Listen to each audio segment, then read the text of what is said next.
오늘은 겸손 두 번째에 대한 말씀을 증거하겠는데, 우리가 잘 아는 그 그리스도인의 덕목 가운데 가장 소중한 덕목이 뭐냐 이렇게 물어보면 어거스틴이 말한 것처럼 첫째도 겸손, 둘째도 겸손, 셋째도 겸손 이렇게 말을 합니다.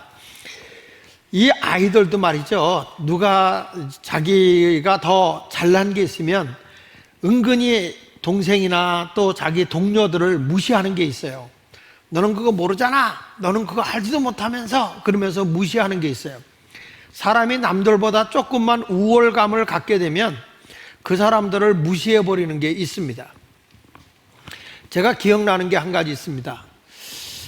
제가 초등학교 다닐 때 우리 선생님 하나 가운데 굉장히 무서운 선생님이, 담임 선생님인데, 그 선생님이 이 TV를 보는지는 모르겠지만 김만길 선생님이라고, 하여튼 숙제조사를 하면 숙제를 해갖고 오고 나서 그것이 제대로 아는 건지 모르는 건지 알기 위해서 숙제조사하는 게 꼭 뭐냐면 이 쪽지시험을 보는 거예요.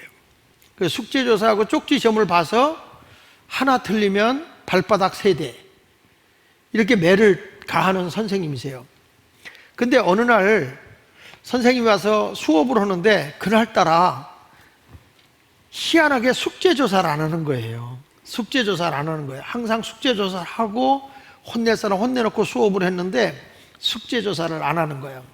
얼마나 마음이 놓이든지 긴장하던 마음이 다 풀리고, 이제 수업이 끝나고 선생님이 출석부를 딱 덮고 이제 책을 정리해서 나가려고 하는데 거기에 꼭 이상한 사람이 하나 있어요.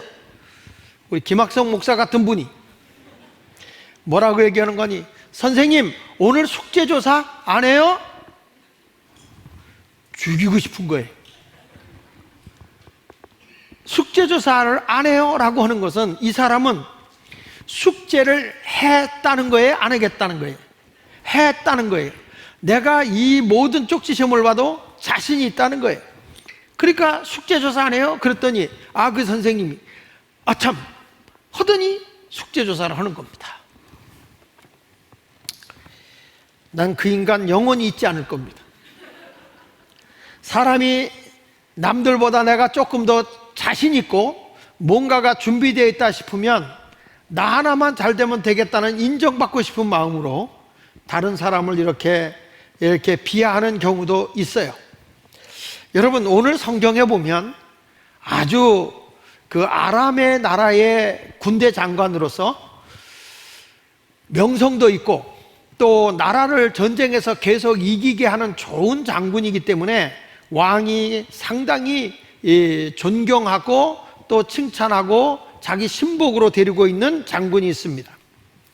그는 큰 용사였다고 그랬습니다. 구국의 공헌이 인정돼서 이제 군대 장관입니다. 권력도 있습니다. 명예도 있습니다. 명성도 있습니다. 세력도 당당합니다. 엄청난 힘을 가지고 있는 사람이지만 이 사람에게 남이 갖지 않는 불행한 것이 하나 있습니다. 그것은 뭐냐면 나병이라는 문둥병이 걸린 겁니다. 문둥병은 전염병이기 때문에 자연히 가족과 격리돼야 되고, 이제 자기한테 점점 무섭게 다가오는 것이 죽음이라는 것이 자기에게 다가오고 있는 거예요. 자기 힘으로 해결할 수 없어요. 의학적으로 해결할 수 없어요. 권력이 있어도, 명성이 있어도, 왕의 신임을 받아도 그는 이길 수가 없었던 것입니다. 여러분, 우리가 과학이 발달하고 의학이 이렇게 많이 발달했어도 그 코로나19 바이러스라고 하는 것 때문에 세계가 지금 몸살을 앓고 있어요. 사람이 감당하지 못할 것들이 있다는 거예요. 인간이 제한적인 존재라는 것을 여기서 깨닫게 되는 거예요. 그러함에도 불구하고 우리는 남을 무시해버리고 남을 얕잡아보고 남을 경시하는 이런 교만함이 내 속에 있다는 것이죠. 그래서 사람이 겸손하면 겸손할수록 하나님이 예비하신 풍요로움이 있는 것입니다. 유명한 스퍼전 목사님이 이런 말씀을 했습니다.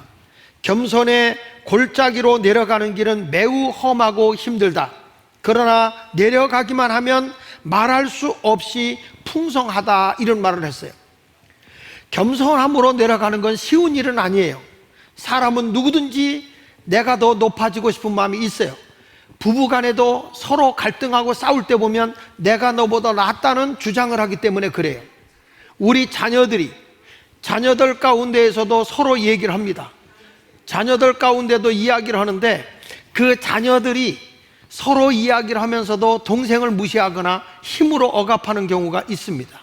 이런 경우에는 어떤 일이 생기는 것인가? 그런 경우에 보면은 동생을 은근히 얕잡아보는 그런 모습이 있다는 거예요. 이것이 뭐냐면 스스로 자기 자신을 교만함에서 나타내고 있는 증거거든요. 그런데 겸손하면 그 사람의 밑에 내려가서 그 사람을 돌보게 돼 있는 거예요. 그래서 오늘 저는 나만 장군 얘기를 하면서 겸손에 대한 말씀으로 은혜를 받고자 합니다. 첫째로, 겸손이라는 것은 자신에 대한 위기감을 알아야 겸손해지게 되는 것입니다. 내가 위기감을 느끼지 못하면, 위기라고 하는 것은 위험과 기회라는 합성어이기도 해요. 위기가 왔다, 위험이 왔다고 하는 것은 곧 기회일 수도 있다, 이런 얘기예요. 여러분, 우리 대한민국이 처음에 이 코로나 바이러스가 왔을 때에 그냥 모든 걸 다 오픈했어요. 열었어요. 모든 걸 다 열어놨어요. 그랬을 때에 전부 다 미친 짓이라고 얘기했죠. 근데 지금은 엄격하게 모든 것을 준비하고 엄격하게 모든 것을 다 관리하고 있는 상황이거든요. 근데 지금 세계가 대한민국을 다 차단하고 막 이랬다가 지금은 이 코로나 바이러스가 막 번지니까 뭐라고 했냐면, 오늘도 보니까 그렇게 WHO에서 그렇게 얘기했더라고요. 한국을 배워야 된다. 왜 한국을 배워야 되냐? 한국은 폐쇄하지 않은 상태에서 다 열어놓으면서 적극 대처해서 방어한 것이 아니라 공격적으로 코로나19 바이러스를 대처했다. 그러니까 세계가 다 지금 문 닫고 있잖아요. 이동을 차단하고 있잖아요. 근데 한국은 열으면서 대처해 나가는데 서서히 잡혀가고 있다고 하는 것이죠. 이런 것을 보면서 한국을 배워야 된다. 한국을 통해서 뭔가 우리가 가져와야 된다. 이런 얘기를 하는 거 있어요.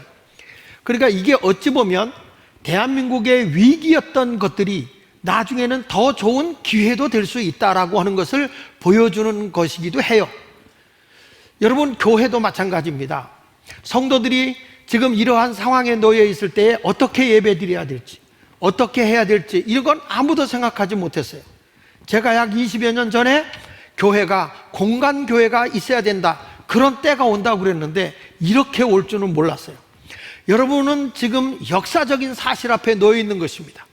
예배를 드리면서 마스크를 쓰고 예배 드린다는 거, 이 다음 후에 이 코로나19 바이러스에 의해서 우리의 선배들이, 우리의 부모님들이 어떻게 예배를 드렸는가, 어떻게 하나님께 영광을 드렸는가, 아름다운 역사적 흔적을 지금 남기고 있는 것입니다.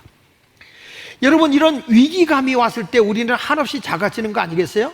나아만 장군이 그렇게 힘있는 사람이었지만 나약한 존재입니다. 열왕기하 5장 1절에 이렇게 말합니다. 아람 왕의 군대 장관 나아만은 그의 주인 앞에서 크고 존귀한 자다. 그의 주인은 왕입니다. 왕. 아람 왕의 그 주인 앞에서 크고 존귀한 자였어요. 아주 인정받는 신복이었어요. 이는 여호와께서 전에 그에게 아람을 구원하게 하셨습니다. 그는 큰 용사이지만은 나병 환자더라, 이렇게 말하는 거예요. 세상적으로 부족함이 없는 사람이지만은 이제 나병 환자로서 격리될 수밖에 없는 불행한 상황에 놓이게 되었다, 그 말입니다. 나아만은 존귀한 자로서 모든 걸 다 소유했어요. 지위도 능력도 재산도 그리고 명예도 다 가졌지만 실상을 보면 가련한 존재인 것입니다. 머지않아 장군의 자리도 내려놔야 되고, 그리고 가족과 완전히 격리되어 있어야 되고, 사람들과 접촉을 끊어야 되는 그런 상황에 이르게 되었습니다. 위기가 온 것입니다. 나아만 장군에게 지금 다가오고 있는 것은 생명의 위기입니다. 점점 죽음이 자기를 찾아오고 있습니다. 그렇게 힘있고 권력 있는 사람이지만 이 사람은 자기 문제를 해결할 능력이 없습니다. 여러분, 이렇게 인간의 제한적인 존재가 되어 인간의 끝이 왔다고 할 때에 새로운 소식이 우리에게 들려오게 되는 것이죠. 이런 절박한 상황에 놓였을 때에 아주 보잘것없는 이스라엘의 포로로 잡혀온 어린 소녀 하나가 생명의 소리를 내기 시작했습니다. 우리 주인 되시는 나아만 장군님이 저 이스라엘의 사마리아에 가셔서 하나님의 선지자 엘리사만 만나면 이 나병이 고쳐질 수 있는데, 힘있고 권력있고 할 때는 누가 뭐라고 그래도요, 결코 이 사람이 그 어린 소녀 포로의 이야기를 듣지 않을 것입니다. 근데 지금 생명의 위협을 느끼고 나니까 그 소리가 들립니다. 이 말은 무슨 얘기죠? 사람이 죽을 위기가 오면 급하면 지푸라기라도 짚는다는 말이 있어요. 내가 감당하지 못하게 될 때에 지푸라기라도 짚게 된다는 것이죠. 어린 소녀가 생명의 소리를 냈는데, 무시해버릴 수 있는 소리였는데 그 소리가 귀에 들리는 것입니다. 이것은 겸손한 자만이 들을 수 있는 기쁜 소식이요 생명의 소식인 줄로 믿습니다. 열왕기하 5장 3절로 4절에 보니까 그의 여주인에게 이르되, 이 소녀는 나아만 장군의 아내의 수반을 들고 있는 하녀예요. 어린 소녀라고 그랬어요.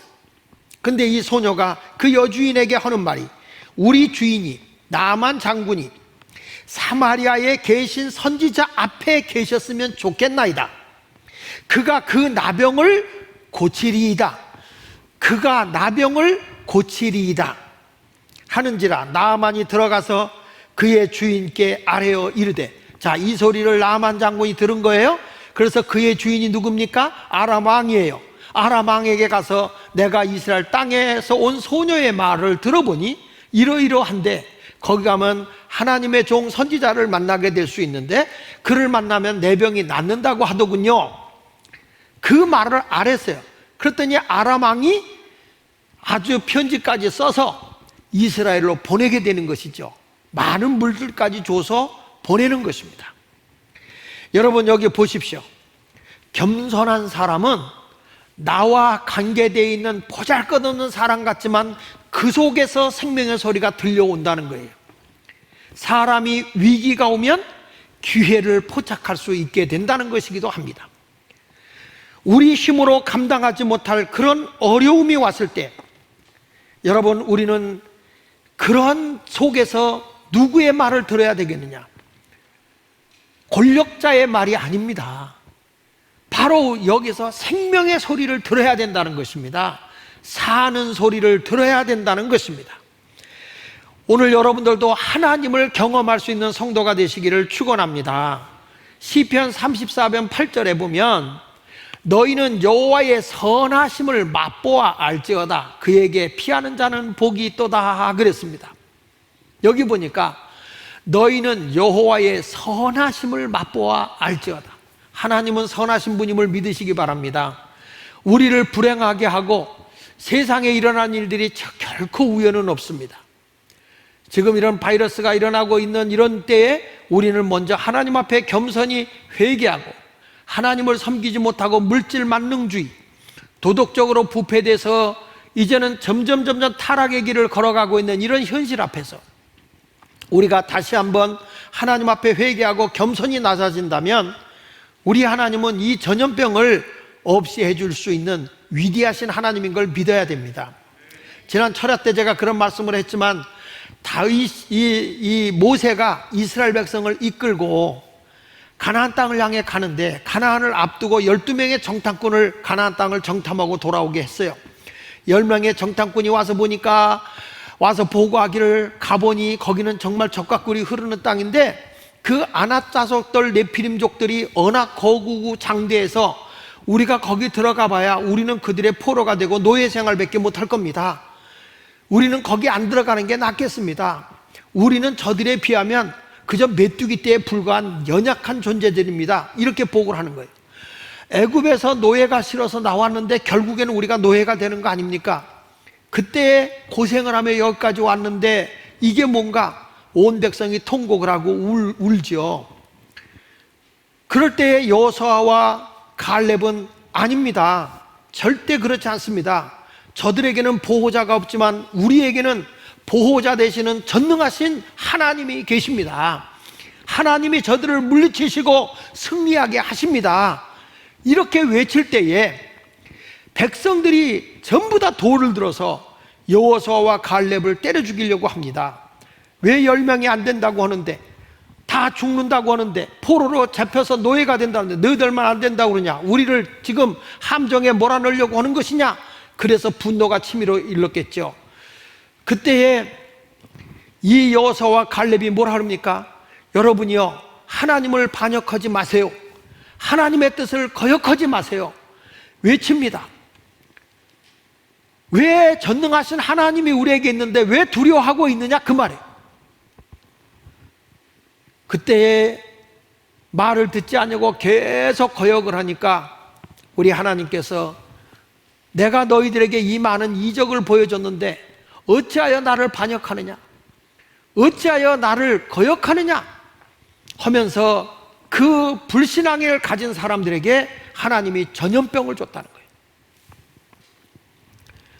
그러면서 하신 말씀이, 저들이 하나님을 의지하고 믿음이 강해졌을 때 의심하고 불신한 사람을 하나님이 다 제해버리지만, 그러나 더 하나님을 가까이 하고 하나님만 믿는 자들을 통해서 내가 강한 민족을 세우겠다, 강한 나라를 세우겠다.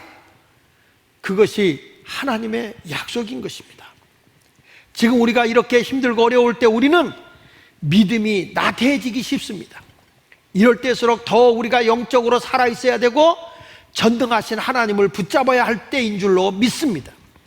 지금 위기가 되니까 두려움으로 놓여있는 때가 아니고, 우리는 이럴 때일수록 더욱 하나님께 나의 믿음을 표현하고 영적으로도 깨어 있어야 하나님의 선하심을 맛볼 수가 있는 것입니다. 맛은 혀로 봅니다.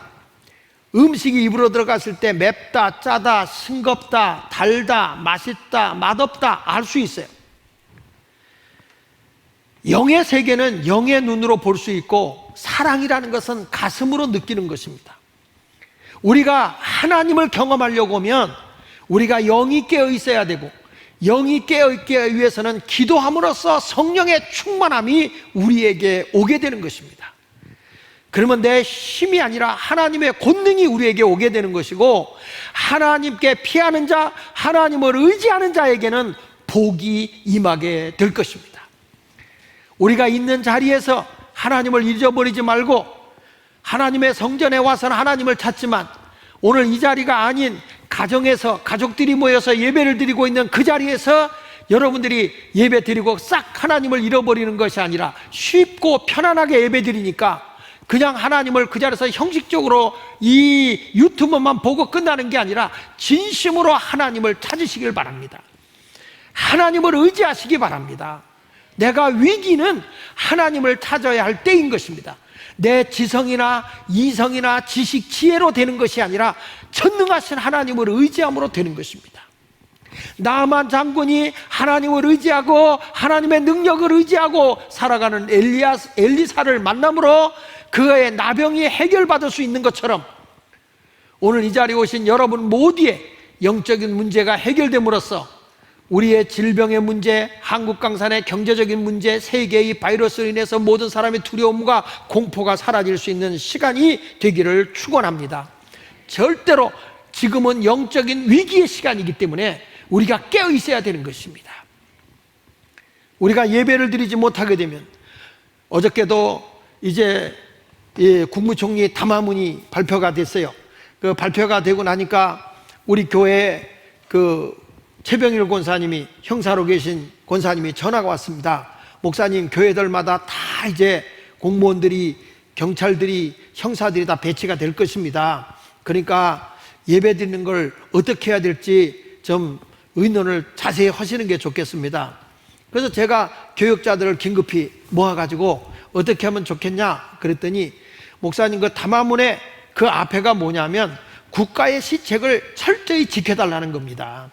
예배를 드리지 못하는 게 목적이 아니고, 정말 이 이 전염병이 확산되지 않도록 거리를 유지해주고 소독을 하고 깨끗이 예배를 정상적으로 지침에 따라서 드려달라는 것이니까 우리가 그 매뉴얼대로만 따르면 문제될 것이 없습니다. 그래서 우리는 진짜 완벽하게 최대한의 노력을 하면서 수고를 하고 있습니다. 엘리베이터 누르는 데까지도 다 세균성 다 할 수 있도록 다 그런 필름을 다 해놓고 완벽하게 하고, 예배 끝나면 바로 소독까지 하고, 이런 것을 완벽하게 하고 있고, 거리도 2m 유지를 위해서 그 앉은 자리를 이렇게 배치를 다 해놓고 있는 것입니다. 여러분, 우리가 정상적으로 잘 시책을 따라주면 문제가 없는 것이죠. 그래서 그대로 오늘 예배를 드리는데, 사랑하는 여러분들에게도 하나님의 은혜가 함께 하셔서 우리가 다 규칙을 지켜가면서도 영이 죽어서는 안 된다. 영적으로 살아서 하나님과의 깊은 관계를 유지하며 살아가야 할 줄로 믿습니다. 그래서 겸손함이라고 하는 것은 위기감을 느낄 때, 내가 정말 위기가 왔을 때 내가 어떻게 겸손히 하나님을 찾을 것인가, 또 겸손한 생명의 소리를 들을 것인가, 거기에 귀를 기울일 수 있는 여러분이 되시길 바랍니다. 두 번째 가서, 겸손이라고 하는 것은 관계를 맺고 있는 사람들을 통해서 내게 만족한 경험을 하게 한다는 것입니다. 한번 따라해 볼까요? 관계를 갖고 있는 사람을 통해서 흡족한 경험을 하게 된다. 자, 여러분, 나아만 장군이 이제 이스라엘 왕한테 아람 왕의 친서를 가지고 갔습니다. 근데 이스라엘 왕이 보니까 기가 막힌 거예요. 왕인 날더러 어떻게 이 문둥병을 고치라고 하느냐, 이것은 이 시비를 걸어서 전쟁을 하려고 한 게 아니냐 하고 막 옷을 찢으면서 괴로워했어요. 열왕기하 5장 7절에 보니까 이스라엘 왕이 그 글을 읽고 자기 옷을 찢으며 이르되, 내가 사람을 죽이고 살리는 하나님이냐? 그가 어찌하여 사람을 내게로 보내 그의 나병을 고치라느냐?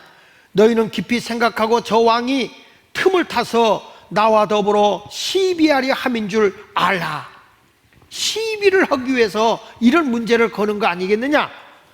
이 소리를 듣고 있던 엘리사가 그 소리를 듣고 왕한테 이렇게 연락을 합니다. 하나님의 사람 엘리사가 8절에 보니까 이스라엘 왕이 자기 옷을 찢었다함을 듣고 그 왕에게 보내어 이르되, 왕이 어찌하여 옷을 찢었나이까? 그 사람을 내게로 오게 하소서. 그가 이스라엘 중에 선지자가 있는 줄 알리이다. 나만을 저한테 보내세요. 저한테. 여러분, 하나님의 사람은 답을 갖고 있는 거예요. 왜냐? 전능하신 하나님이 함께하기 때문에. 자, 그래서 엘리사가 나한테 보내라. 그 엘리사가 보내라는 말을 듣고 이제 이스라엘 왕이 이 나아만 장군을 엘리사가 있는 곳으로 보냅니다. 자, 나아만 장군이 하나의 의전 팀들과 함께 간 것이죠. 찾아갔는데 엘리사가 쳐다보지도 않아요. 내다보지도 않고 하는 말이, 밑에 사환을 시켜서, 우리 말하면 저한테 찾아오면 제가 내다보지도 않고 김학성 목사님을 시켜서, 아니면 전도사님을 시켜서 저 요단강에 가서 7번 목욕하라고 하세요. 그러면 깨끗이 병이 난다고 하세요. 그래 가서 전하는 겁니다. 우리 목사님께서 말씀하시는데, 엘리사 선지자님께서 말씀하시는데 그냥 저한테 올 거 없고요, 저 요단강에 가서 7번 목욕을 하시면 낫는답니다. 그냥 목욕을 하세요. 이렇게 한 거예요. 아, 이 말을 듣고 나니까 이 엘리사가 그 말을 전해주기가 무섭게, 나아만 장군이 병나러 온 사람이 의사의 말을 들어야 병든 자가 낫는데, 이 사람은 자기 생각이 앞서가는 거예요. 아니, 내가 왔으면 내가 나아만 장군의 막강한 힘을 가지고 있는 엄청난 권세와 명성이 있는 내가 왔으면 바깥에 나와서 예의를 표하고 나를 맞이할 것이지, 이 건방지게 쳐다보지도 않고 요단강에 가서 7번 목욕하라고 그래? 화가 머리끝까지 났습니다. 자, 보시겠습니다. 열왕기하 5장 10절로 12절에 보니까 엘리사가 사자를 그에게 보내 이르되 너는 가서 요단강에 몸을 7번 씻으라. 내 살이 회복되어 깨끗하리라 하는지라. 자, 낫는다 그런 거예요. 그러면 아멘하고 가야 될 거 아닙니까? 그렇죠?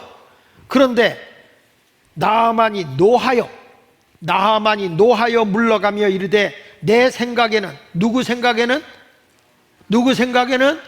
나하만 장군 생각에는 그가 내게로 나와 서서 그의 하나님 여호와 이름을 부르고 그의 손을 그 부위 위에 흔들어 나병을 골칠까 했도다. 높은 데 올라가서 막 무당이 푸닥거리 하듯이 말이지, 그렇게 해줄 줄 알았다.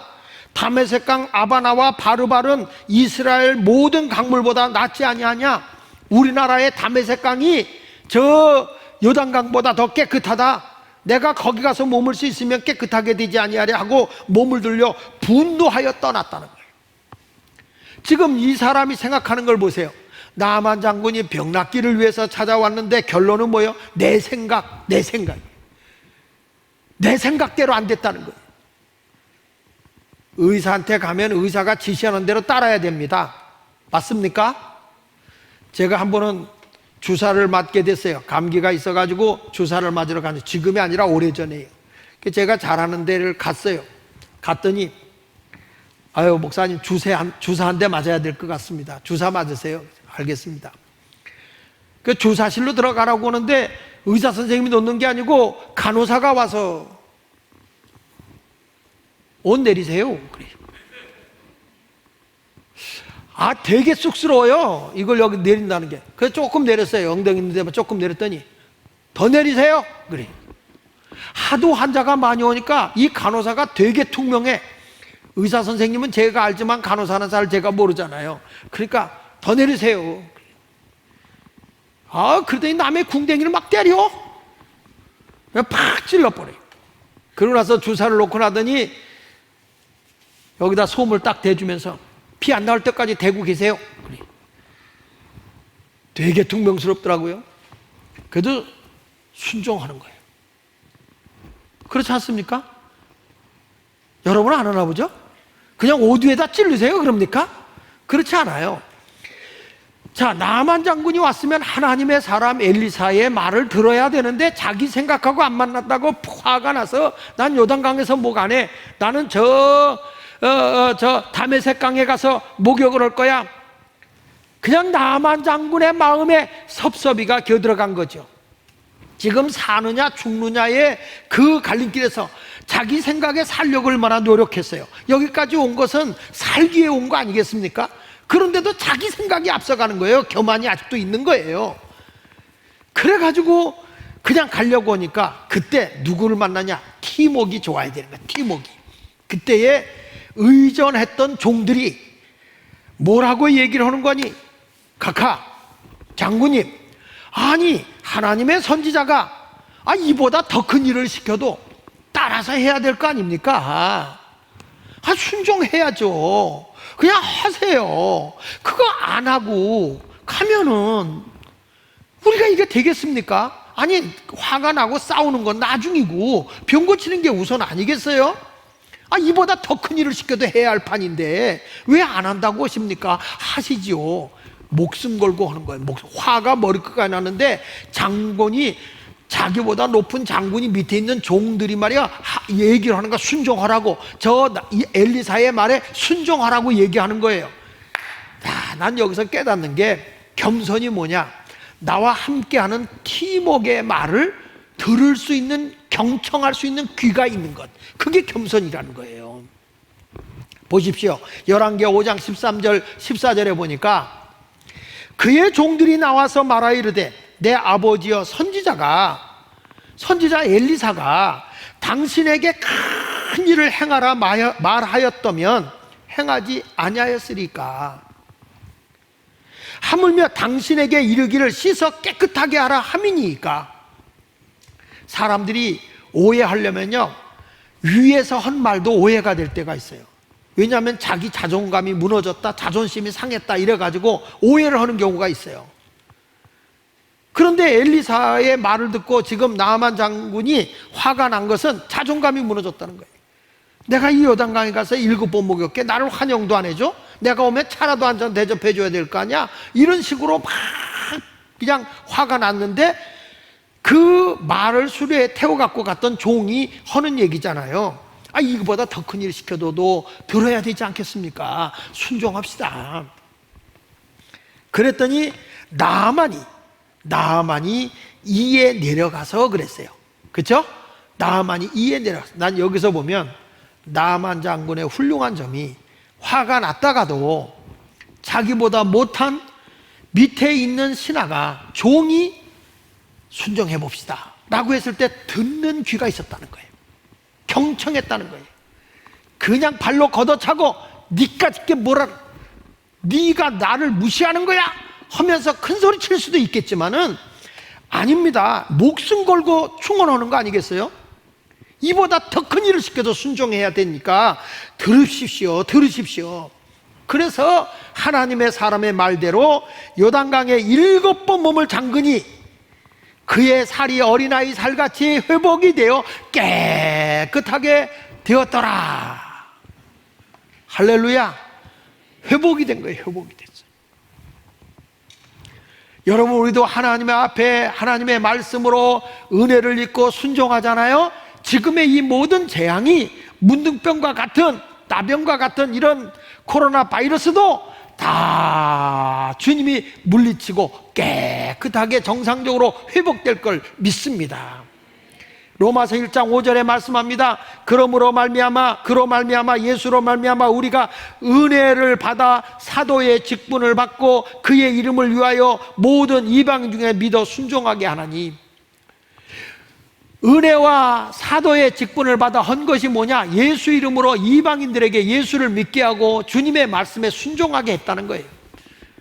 우리가 겸손하게 주의 말씀에 순종하게 되면 우리는 죽는 게 아니에요. 사는 길인 것을 믿으시기를 바랍니다.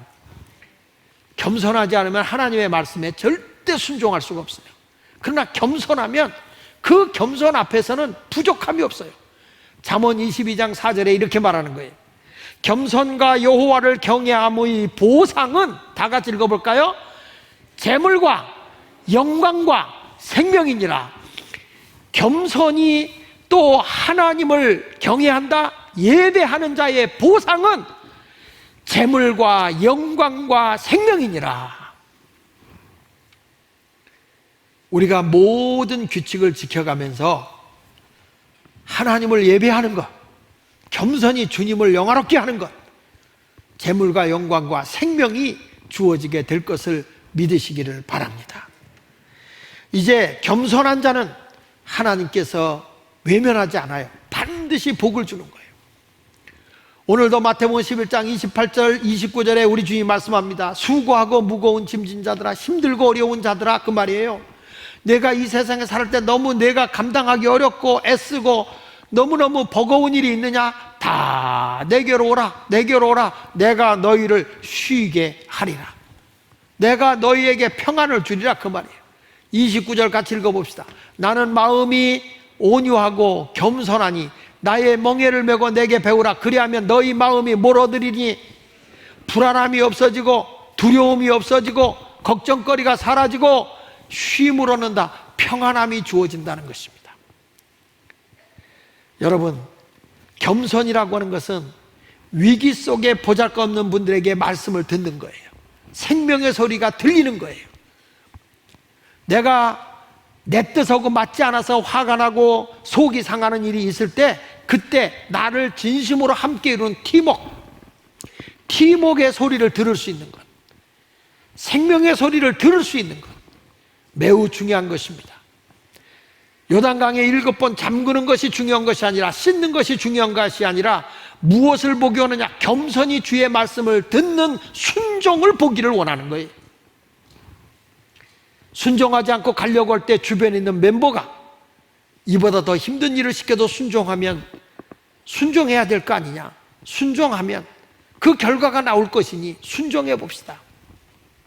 오늘 이 자리에 오신 여러분들도 하나님의 말씀 앞에 겸손히 순종하는 자가 되어 하나님의 기적을 보고 살아가는 성도가 되시기를 예수 이름으로 축원합니다. 우리 같이 기도하겠습니다. 우리 집에서 예배드린 사람은 가족의 손을 잡고, 하나님, 우리 가정이 서로가 높아지려고 다툼이 없게 하여 주시고 겸손히 나보다 남을 낮게 여기고 높이는 삶을 살게 해 주시옵소서. 이제 생명의 소리를 들을 수 있게 하여 주시고, 뿐만 아니라 우리 팀워크, 우리 함께하는 그 멤버가, 우리 가정의 식구들이, 우리 가족들이 아빠를 존경하고 엄마를 사랑하고 자녀를 높이고 자녀들을 사랑하는 이런 아름다운 겸손함이 온 가족에 있다면 화목한 가정이 될 것이고, 우리 공동체인 교회가 서로 나보다 남을 높이 여기고 돌봐준다면 거기에 하나님의 풍요로움이 주어지게 될 것입니다. 오늘 말씀을 붙잡고 겸손한 내가 되게 해달라고 다 같이 우리 한 음성으로 기도하겠습니다. 할렐루야. 살아계신 하나님 아버지, 은혜와 사랑을 감사합니다. 우리 모두를 복되게 하여 주시고 하나님 아버지만을 영화롭게 할 수 있는 신실한 삶의 길을 걸어갈 수 있도록 아버지 힘주시고 능력을 주시옵소서. 은혜로우시고 사랑이 많으신 하나님 아버지, 진리와 더불어 승리하게 하여 주옵소서. 아버지 뜻을 이루어드리며 살 수 있는 신실한 성도가 되도록 복의 복을 더하여 주시옵소서. 주님 사랑합니다. 주의 날개 아래 거하며 살게 하여 주옵소서. 주님의 뜻 안에 거하며 살게 하여 주옵소서. 신실하신 주여, 겸손한 삶을 살게 하여 아버지 영광을 들리며 살게 하여 주시옵소서. 주의 권능이 나타나게 하여 주시옵소서. 살아계신 하나님 아버지, 나보다 남을 낮게 여기고 서로가 서로를 위로해 줄 줄 아는 아름다운 겸손함이 있기를 소원합니다. 하나님, 지금 시국적으로, 나라적으로, 세계적으로, 또 가정적으로, 경제적으로 심히 어려운 위기에 처했을 때에 이때가 하나님의 생명의 기회임을 알게 하여 주시고 주님과 더불어 승리하며 살아가는 신실한 삶을 살게 하여 주옵소서. 좋으신 아버지 하나님, 하나님의 말씀 앞에 겸손히 낮아져서 주님을 찾게 되면 더욱 우리는 강해지게 될 것이고 생명의 법이 우리에게 주어지게 될 것을 믿습니다. 대한민국의 위기가 기회가 되게 하여 주시고 우리 성도들의 삶의 위기가 기회가 되는 역사가 있게 하여 주옵소서. 예수 이름 앞에 병마가 떠나가게 하시고 한숨이 변하여 찬송이 되게 하여 주옵소서. 가정의 어려움이 하나님의 능력으로 회복되는 역사가 있기를 소원합니다. 병든 몸을 고쳐주시고 연약한 자리에 함께 예배드리지 못하고 가정에서 예배드리는 모든 성도들 가정마다 평안을 주시고 건강을 주시고 오늘 이 자리에 온 모든 이들에게도 위로와 평강과 강건함이 주어질지어다. 예수님의 이름으로 기도합니다. 아멘.